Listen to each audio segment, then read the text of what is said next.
Hello, everybody. Today's second review, I didn't say first review on the first one, but I'm going to release these both on the same day, is going to be Pushpa the Rule Part 2.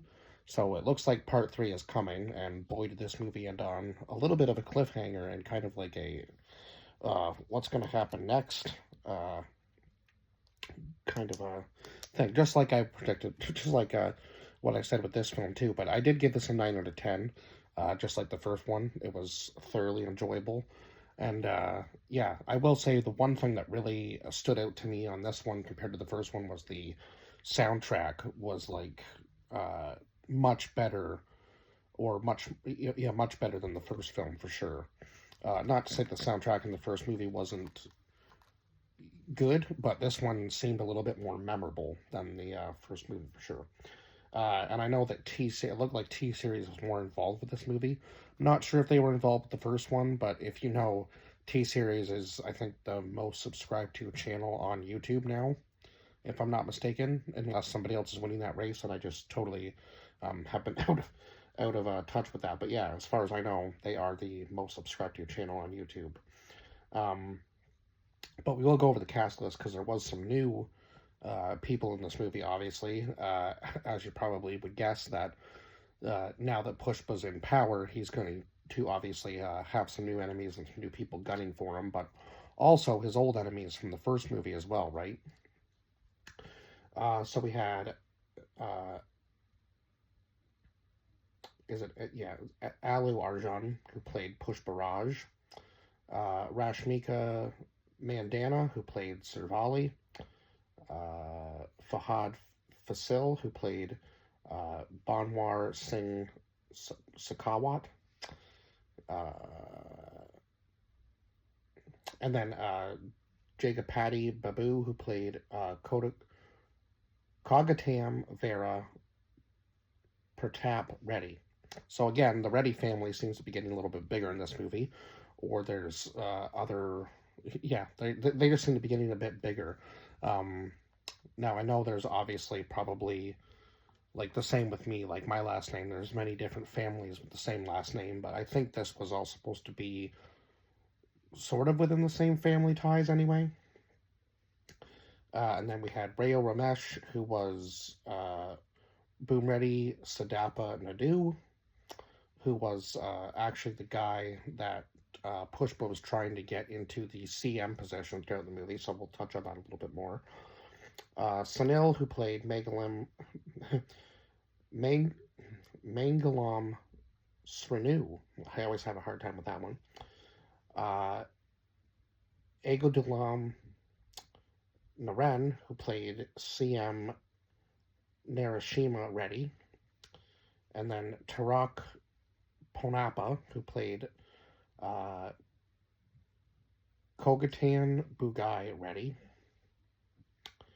And then Shanmuk, who played Jakar Reddy, and Donna Jaha, who played Jolly Reddy. So, again, we have like the old enemies and the new enemies, obviously.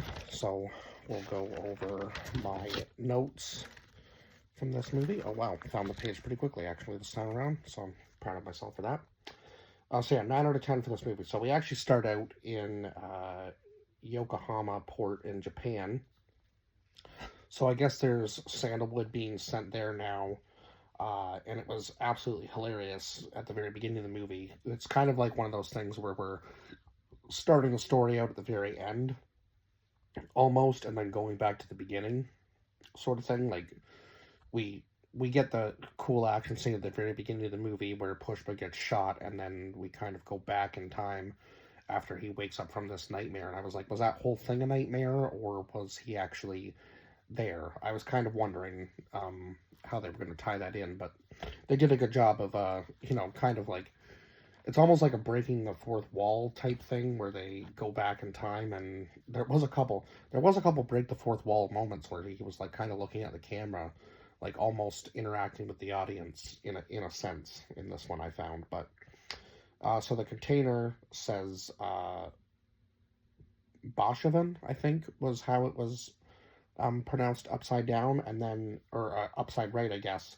But then when the container tips completely and the guy sees the reflection in the water, he realizes that it actually says Pushpa in the reflection. So I guess in the amount of time that he had been in the container for like 40 days or something, Pushpa had actually learned Japanese enough or well enough that he was able to uh, communicate with the. I think it was like the Yakuza, essentially, is who he was fighting there. Now he was there to collect the money for the shipments or for the shipment, yeah. And I guess the shipments, maybe previous shipments or this shipment had showed up, and the money had not been obviously given back to Pushpa, so he was going to come and collect himself, right? Which is kind of a crazy feat to take on. Like, you would think you would bring some men with you, but and then, yeah, so Pushpa has come to collect the money for the shipment, right? And then we actually get a little glimpse of Banwar, who's going undercover in order to kind of, I guess, take down Pushpa's operation from like the inside out.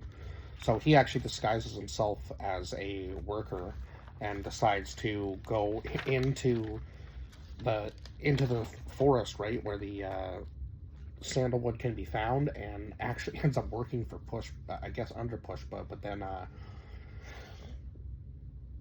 yeah, tries to infiltrate like the operation from the inside out, essentially. But then obviously Pushpa seems to always be one step ahead of Banwar, and he ends up paying off the entire police force, like giving them like their salaries or a higher salary, and then paying off like all of their retirement money. So obviously the police force doesn't really care what side they're on, right? They're just on the side of money. So if Pushpa can provide that for them, they're going to take it, I guess.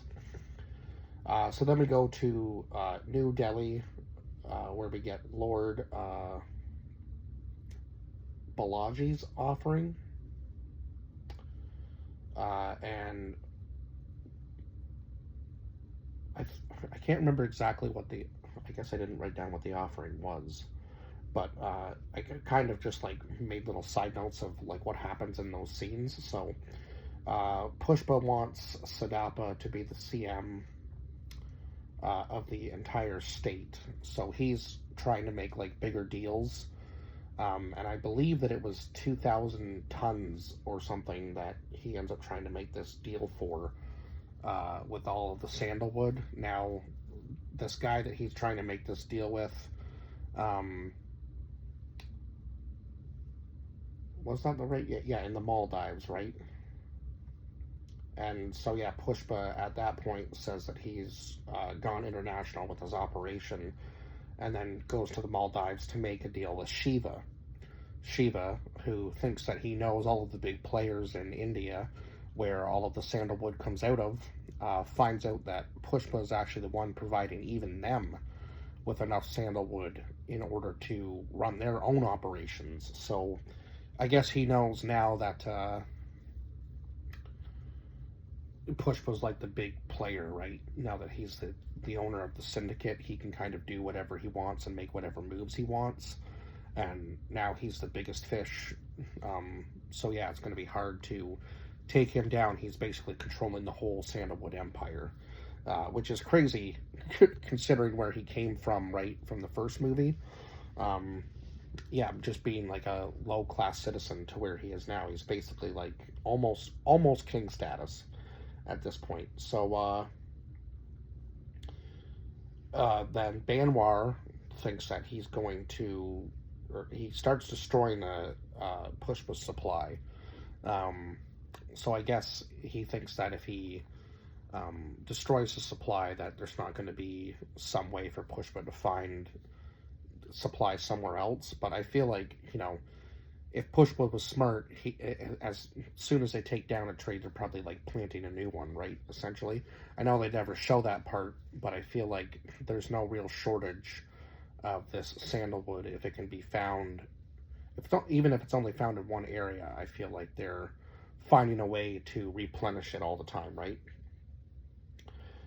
So of course, then Pushpa vows that if Banwar can take even one log from the 2,000-ton supply, he will go back to being a coolie. So again, he will go back to being like the lower class citizen, which is what he was before. Now, this was after, I think,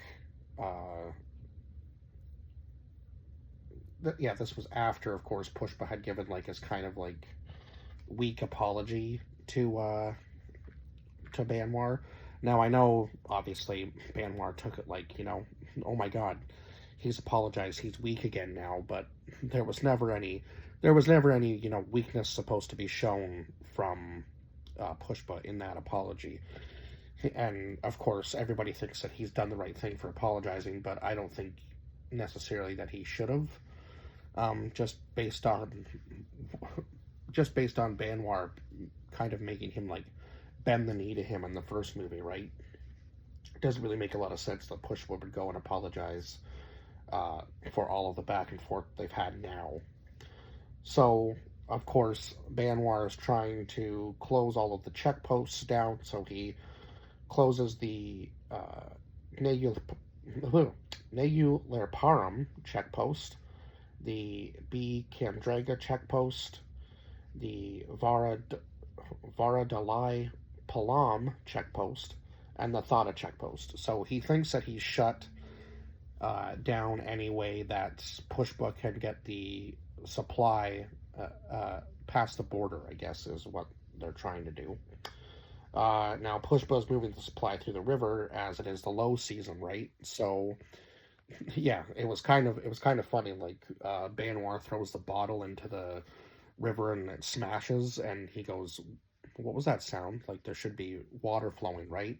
And of course, the guy that's with him goes, "Well, it is the low season." And then that's when Banwar realizes that they're going to be moving it through the river, because if it's low, the trucks don't have to take the road, right?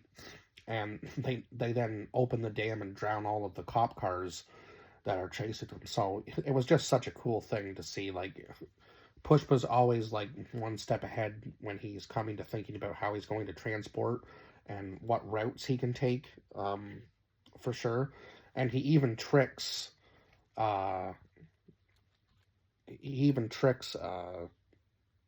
Banwar into thinking that he's shut down this entire operation. But meanwhile, the carts that the bulls were carrying were actually the real sandalwood, and the wood that he had in the trucks was, what did they call it? Was it some draw wood? I can't remember exactly, but anyway, he had basically set up like a whole diversion to get the sandalwood across the border, right? And so they're like putting it in like couches and stuff, and the carts, so on and so forth. So then we get to finding out that Servali is pregnant. So Pushpa wishes for a baby girl, so when she is old enough, she can take a surname of her own, because he doesn't currently have a surname still. So if he has a son, he can't give a surname up, right? So we then go to the CM camp office in Hyderabad, where Banwar, I guess, has already kind of followed Jackareddy to the real sandalwood supply, which is, he believes, in the Rameshwaram Tamil Nadu, I think, is that where he thought it was, right? Yeah, I believe that was like the port or whatever that he thought it was going out of, or at least that's the place that he thought it was going to be going out of. So, of course, the boats end up making it past the Sri Lankan border. So, again, it seems like every time Banwar thinks that he's going to catch Pushpa is always one step ahead. So they actually had buried the carts underneath the boats in the water, and as soon as Banwar jumps in, all of the boats just take off. So they're already a step ahead there, right? So then Pushpa goes to Japan. He's able to get his money, obviously, and he won't send new shipments without without receiving the money first, is essentially what he says. And uh, yeah, like he won't send the new shipments without receiving the money before. And now he says that the notes that they used, like they ripped it in half to kind of communicate that that was who he was supposed to be, and then they put the note together and make the deal. Right now, he's saying that it's going to be Pushpa currency from now on. So he stains the napkin or cloth or whatever that's on the table with his handprint. So it seems that everything has he almost has like his own shipping company essentially at this point, and he has stamped everything with that marking, right? So that's like his way of saying that there isn't going to be any more like ripping of the note currency. It's just going to be all my currency because I own everything at this point. Yeah, it was the Sandra Wood that, or Sandra. I'm not actually sure how they pronounced it, but anyway, Banwar thinks that if he burns all of the Sandra Wood and turns it into ash, that they won't get caught with the fact that they've stolen the fake supply, or that they are in possession of the fake supply, right? Because if it's ash, there's no real way to test the fact that it's either sandalwood or sandalwood, which is kind of funny. I mean, it's smart, but also kind of a dumb idea at the same time, because I think by this point everybody probably knows that he's been duped, for the most part anyway. So then Kavari, who is Pushpa's niece, ends up getting kidnapped. And then we have, I believe it was, hold on a second here. It was Pratap Reddy that comes from the airport, and then heads to the CM camp office in Hyderabad, and that's when we find out Bugai Reddy is the one who was responsible for kidnapping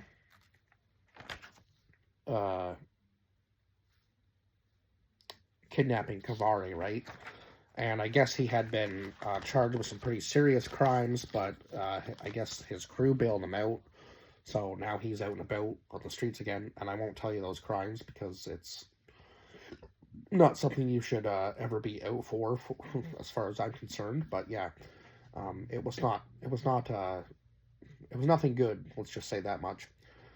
And then of course, Pushpa goes on his little rampage at the very end of the movie and goes after Bugai, obviously, and then I think he even kills Bugai's father at the end of the movie, if I'm not mistaken. I think that's who that was supposed to be. So yeah, definitely a crazy ending, and of course, it seems that Pushpa's crew tries to stop him from killing Bugai, but he doesn't care at this point because he's laid hands on his niece. So basically, at this point, Pushpa is showing no mercy, right? Like, he's not backing down from anything, any challenge in this movie, that's for sure. So it was definitely like a different side of the character that we see in this movie. Now that he's kind of had the power, he knows that everybody's going to be after him at this point, so he has to be strong, right? Like a strong leader. And at every turn, right, right when you think somebody else is going to be like Srenu is going to be taking back over the syndicate, Pushpa always found a way to make sure that he was still the leader, right? By basically always being one step ahead of Banwar the entire time. So it was just absolutely funny, the banter between them at certain points in the movie when, Banwar kind of felt defeated, but he always was trying to find some sort of way, I guess, to make up for the fact that Pushpa humiliated him in the first movie, right? Was basically Banwar's motivation through the entire movie. But also, Banwar disrespected Pushpa in this. So yeah, it's kind of a back and forth, right? Like, it's almost like there is no, I don't really want to say like there is no good guy and bad guy, because you're still rooting for Pushpa just based on where he came from the first movie. But yeah, I guess with the adding of the new enemies and stuff, like he still technically is the good guy, even though some of the stuff he's doing might be morally wrong. I guess he's still technically, building a life for himself and all of the people around him. Obviously, even the ones that aren't necessarily like potentially good to him, because he even goes to Jolly Ready and tries to make things right. But I believe that Jolly is probably going to be one of the enemies in the third movie for him. And I'm not really sure who else, because at the end of the movie, it appears somebody blows up the wedding ceremony for Kavaris, or Kavaris. So I'm not really sure exactly what's going to happen there. But yeah, and there's this weird like symbol with like the skull and the snakes and stuff that seems to be popping up at the end of this movie. So I'm assuming, because the third one is called the Rampage, that there's going to be something big happen, obviously, to Pushpa, and then he's going to go on some sort of like bloodbath rampage. I'm assuming, that's just my assumption. Or there's going to be a lot of people coming after him. I'm not really sure. Like, kind of a very big cliffhanger ending for this movie. But yeah, looking forward to the third part for sure whenever it does finally come out, because I think what was the first one in this one came out in 2024, and it's been 2 years before I've even been able to see it. So unfortunately, I don't know when the third one's going to be done filming, but I feel like I might have to wait a little while unless it comes out in theaters here, and I'm lucky enough to go see it in there. But yeah, uh, I kind of do enjoy watching these ones more at home because there's so much that happens, and they're super long. Like this one was 3 hours and something. So yeah, definitely a lot longer than the first one, that's for sure. Uh, but yeah, still a really good movie, and yeah, I highly recommend watching these movies because they have a good storyline, and yeah, there was just a very different side to the character in this movie. But anyway, now I'm kind of rambling on about the same points. So yeah, I'm interested to see where the third film goes after the what seems to be like an attack on the wedding ceremony. Uh, but at least the family is reunited, and I believe now that Pushpa's kind of been accepted, so now he might actually get a surname. And I'm not really sure if Servali had said at the end of the movie whether they were having a boy or a girl. Now, I know he had wished for a girl, but I think it might have been a boy, which is why he was like in tears at the end of the movie. So yeah, he definitely breaks down a lot more in this movie than in the first one. Um, Even though he's supposed to be like the strong leader, he still has his moments of weakness when it comes to family, right? Which makes sense because yeah, now he's going to have one of his own. So it only makes sense that he's a little bit more vulnerable in this movie compared to the first one. Oh my god. Okay.